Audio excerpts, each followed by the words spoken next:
Hello बच्चों, welcome back new video. Can coaching centre में आपका फिर से एक बार स्वागत है।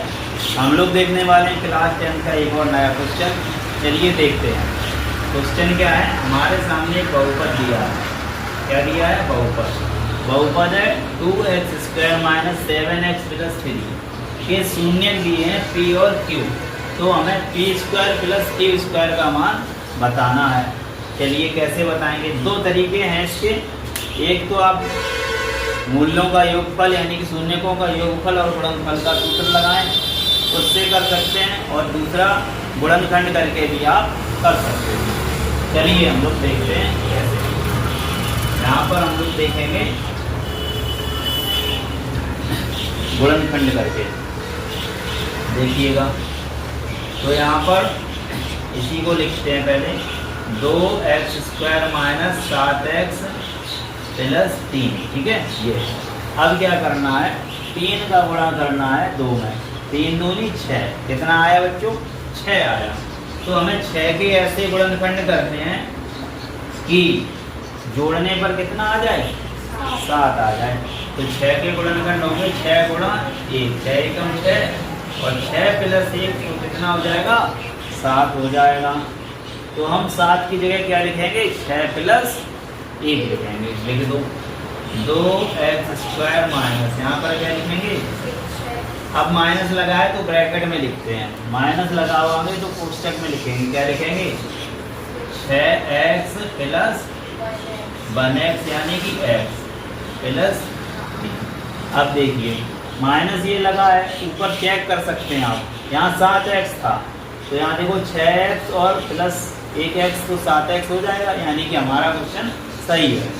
अब माइनस को अंदर कर दो तो 2x² लिख लो माइनस 6x माइनस का और माइनस का अंदर गुणा तो माइनस का x और प्लस का 3। अब 1 2 3 4 पद हो गए। अब 2 पद हम लोग बांट देंगे। ये 2 इधर 2 इधर। इन दोनों में क्या कॉमन है? 2 यहाँ 2 यहाँ, तो 2 कॉमन है और x दोनों में 2x कॉमन है। तो 2x हमने कॉमन लिया। यहाँ पर बचेगा बच्चों x और यहाँ पर बचेगा 3। कैसे? x कॉमन चला गया 6x से, 2 का भाग लगाएंगे तो 3 बचेगा। माइनस का यहाँ कॉमन लेंगे 1, क्योंकि हमें प्लस का x बनाना है और माइनस का 3 बनाना है। और हमारे पास क्या है? माइनस का x प्लस का 3 उल्टा है, तो हमें माइनस के चिन्ह बदलने हो। माइनस का हम लोग कॉमन लेंगे 1, माइनस का 1 कॉमन लिया तो चिन्ह बदल दो। क्या हो जाएगा? x और ये माइनस का हो जाएगा 3। अब देखो सेम ब्रैकेट बन गए, x - 3 और x - 3। तो कॉमन ले लेंगे हम दोनों से, x - 3 यहाँ से भी, x - 3 यहाँ से भी। x - 3 ले लिया हमने कॉमन और यहाँ क्या बचेगा? फिर 2x बचेगा, यहाँ बचेगा 1, यानी कि 2x - 1 बच जाएगा। तो क्या करना है?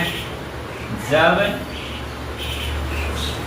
x - 3 ये वाला ब्रैकेट बराबर 0 तो x बराबर कितना आ गया? 3। अब वैसे तो ये मान अल्फा का होता है, लेकिन वहाँ इसने अल्फा ना कह के क्या बोला है? p और q है। तो यहाँ पर p का मान हो जाएगा ये 3। ठीक है।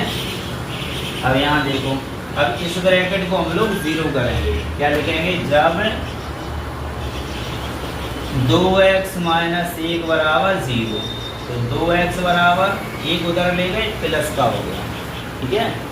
अब यहाँ से 2 हटाएंगे तो ये बटे में पहुँच जाएगा। तो x बराबर 1/2। ये वैसे बीटा का मान हम लोग मानते थे। अब ये किसका होगा? q का। तो q का मान कितना हो गया? 1/2।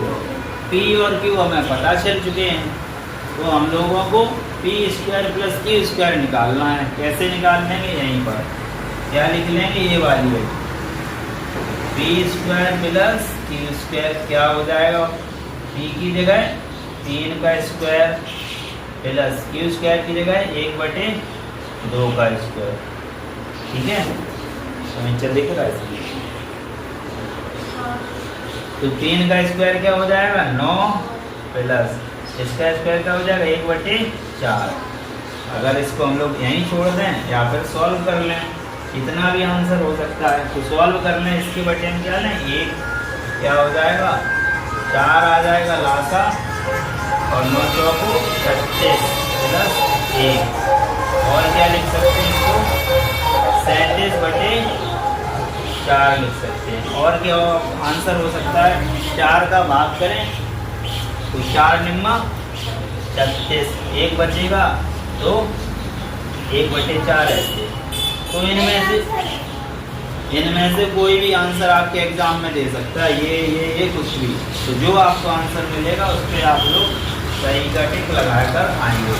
एक और तरीका है, वो भी देख लीजिए और कैसे करेंगे। ये तो एक तरीका हो गया। दूसरा क्या है, यहाँ से हम लोग इस वाले की तुलना करेंगे, किसकी 2x² माइनस 7x प्लस 3 की तुलना। ये दूसरा तरीका बता रहे हैं। अगर ये वाला भूल जाओ तो ऐसे क्या करेंगे, इसकी तुलना करेंगे ax² plus bx plus c से। क्या निकलेगा, a का मान 2 निकलेगा, b का मान यहाँ से -7 और c का मान 3 निकलेगा। सूत्र होता है, पिछले वीडियो हमने बताया था, क्या सूत्र होता है, मूलों का या शून्यों का योगफल। योगफल का सूत्र होता है अल्फा प्लस बीटा बराबर माइनस के b बटे a। b का मान रख दो, कितना है यहाँ पे माइनस ये पहले से, और ये माइनस का 7 है ना, और a का मान कितना है 2, माइनस का 7 अंदर, ठीक है। तो alpha plus beta is equal to minus minus क्या होगा प्लस 7 बटे 2। तो अल्फा प्लस बीटा का मान ये आया, लेकिन यहाँ अल्फा प्लस बीटा तो है नहीं, यहाँ पर क्या है पी क्यू। तो यहाँ पे अल्फा प्लस बीटा को पी प्लस क्यू लिख सकते हैं। पी प्लस क्यू की वैल्यू कितनी है 7 बटे 2, ठीक है। इसी तरीके से क्या लिखेंगे, गुणनफल। गुणनफल क्या होता है अल्फा बीटा सी बटे ए होता है। तो सी बटे ए होता है, सी का मान कितना है, ए का मान 2 है। यहाँ से अल्फा बीटा की जगह हम लोग क्या लिख लेंगे पी क्यू, क्योंकि यहाँ पे क्या दिया है पी क्यू, इसके मूल्य हैं 0। तो पी क्यू का मान 3 बटे 2 हो गया, ठीक है। अब देखो हमें क्या चाहिए, हमें तो p² प्लस q² चाहिए। तो ये कैसे आएगा, तो हम लोगों को सूत्र लगाना होगा, कौन सा, देखिएगा p प्लस q का स्क्वायर। अगर हम लोगों ने पढ़ रखा है a प्लस b का होल स्क्वायर क्या होता है a² plus b² plus 2ab। उसी से हम लोग क्या लिखेंगे इसको p² plus q² plus A B की जगह क्या रहेगा पी। देखो रट रखा है हम लोगों ने ए बी, तो ए बी निकलता है ना। तो यहाँ पर पी क्यू है तो पी क्यू में रहेगा ये पूरा फॉर्मूला।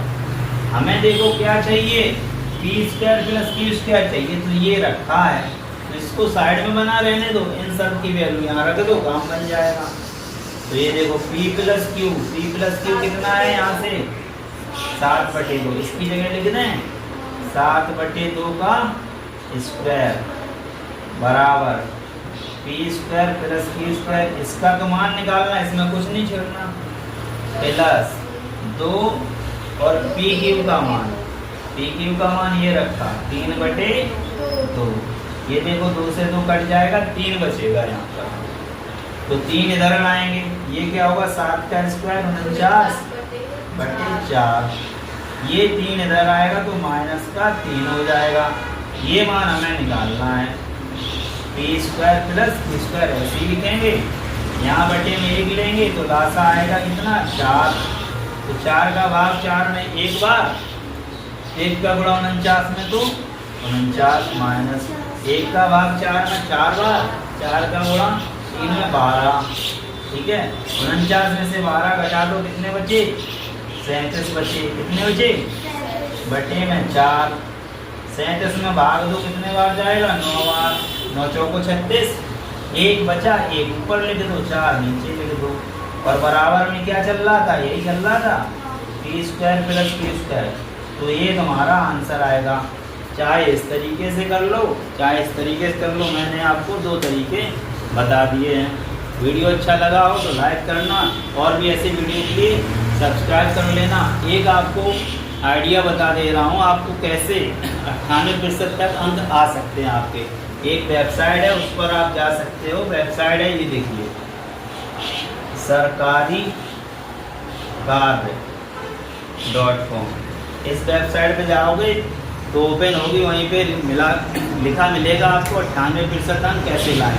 उस पर आप टच करोगे, वहाँ पे कुछ बातें लिखी हैं, पढ़ लेना, तो हो सकता है आपके अच्छे से अच्छे नंबर बोर्ड एग्जाम में आ जाएं, चाहे आप 10th क्लास में हो या 12th में, दोनों के लिए है। मिलते हैं नेक्स्ट वीडियो में, आज यहीं तक।